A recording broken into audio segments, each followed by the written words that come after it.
Stupendous! Scrap enthusiasts! We are finally doing it. Yeah. Okay, listen. Here's the deal.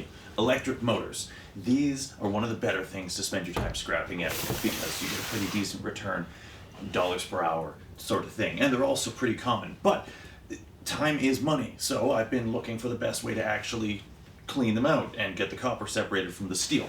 And I've tried a few different techniques with mixed success. But today, I have finally acquired a highly requested, highly recommended tool that should, well, that's sort of the video. I don't know if it's going to work, but I hope it will. Allow me to introduce the star of today's episode. This is a 5 horsepower electric hydraulic log splitter. A very powerful piece of machinery, which I have never actually seen used for this purpose before, but I'm hopeful that with this powerful new tool in the arsenal, we'll be able to reach new heights of speed and profitability, scrapping copper from electric motors. Now, the concept of using this technology is not new. Project Shop Florida has been cranking through motors down south with his custom-made hydraulic motor smasher for some time now. But I wanted to find an off-the-rack solution because I feel like many of you, like me, are interested in the easy way. I enjoy custom fabrication as much as anyone, but the smooth handle has its merits. Plus, these are super common in my area. This little piggy cost me $250. And in today's video, I want to answer 2 questions. Number 1, will it work? Is it powerful enough to crack the most common assortment of motors in half? And can we push it to do transformers? And number 2, how long will it take to pay itself off? Because a couple $100 is super cheap if it can save us a significant amount of time, but if it's just a side grade and it's just making things different but not better, then I'm not sure I'll be able to recommend it. And that's what I want to find out.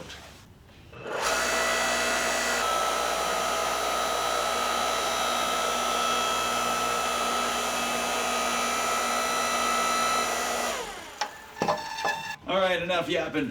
Let's break stuff.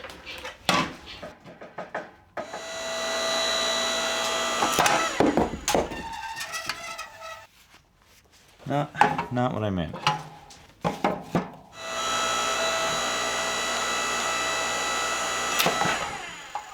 This does not seem to be going the way I thought it was going to go.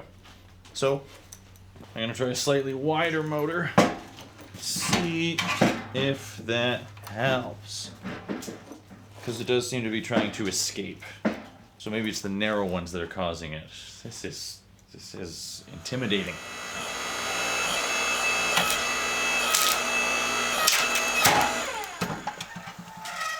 Hey, it did something.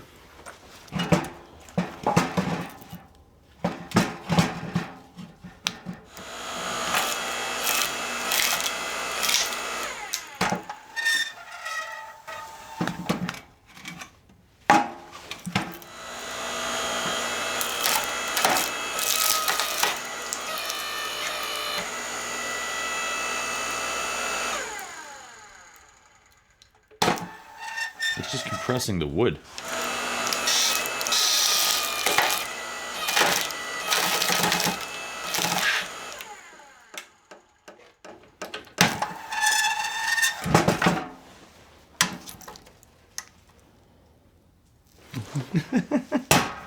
This is not better. It's something. There's a lot of messing about going on here. Look at how it's just all ripped, which isn't totally different from what I expected, but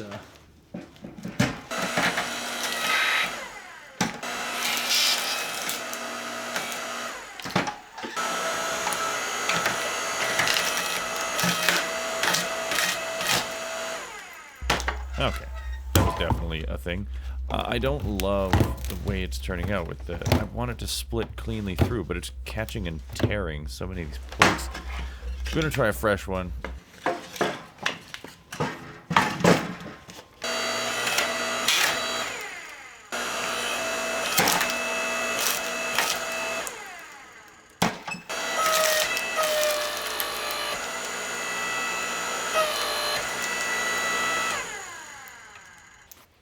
Yeah, there's definitely more squishing than splitting happening here.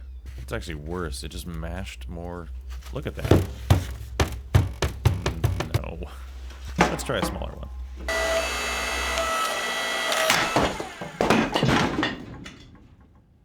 Okay, well, that did not go exactly the way I planned it, but it's okay. I don't want to give up that easily.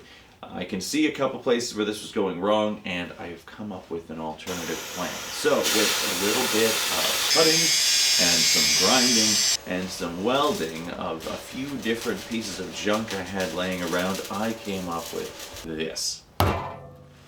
It's not pretty, and it's got some of the worst welds I've ever seen in my entire life. Don't look at that. But I think this should help. If it can hold out, if it's strong enough, and it might be, then I think this could make a big difference. Now the blade's not good steel, and it's not going to stay sharp, but I don't think it has to be. Now this idea actually comes from an Australian fellow's video, which he put out a little while ago doing a similar thing, and that's why I picked up that headboard bed frame thingy, because I liked the look of his handle thing. It looked like having some kind of object to move things around really did help him a lot. He did add a foot switch and some other features which I'm not going to fit in on this video, but let's see. Alright, this is a big moment for me because this is either going to work or it's not. I don't have any alternatives or backup plans. This is the backup plan. So, whew. Glad you're here to share this with.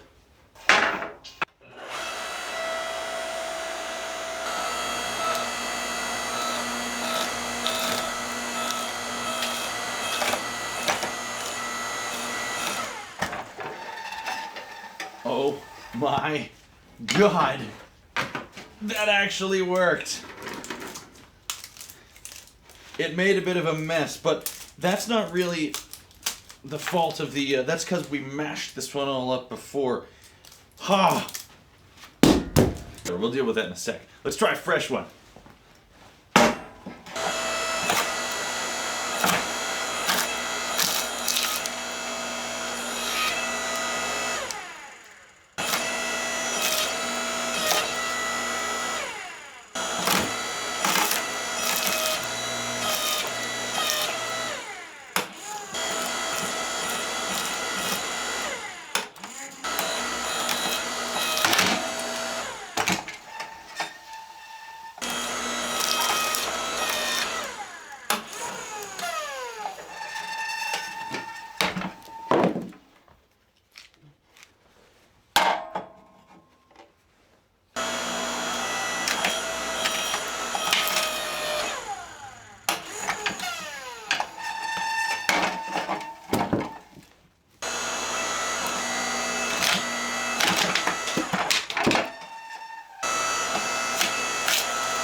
Okay, well, unfortunately, we've reached that point. I think it's best just to call it here.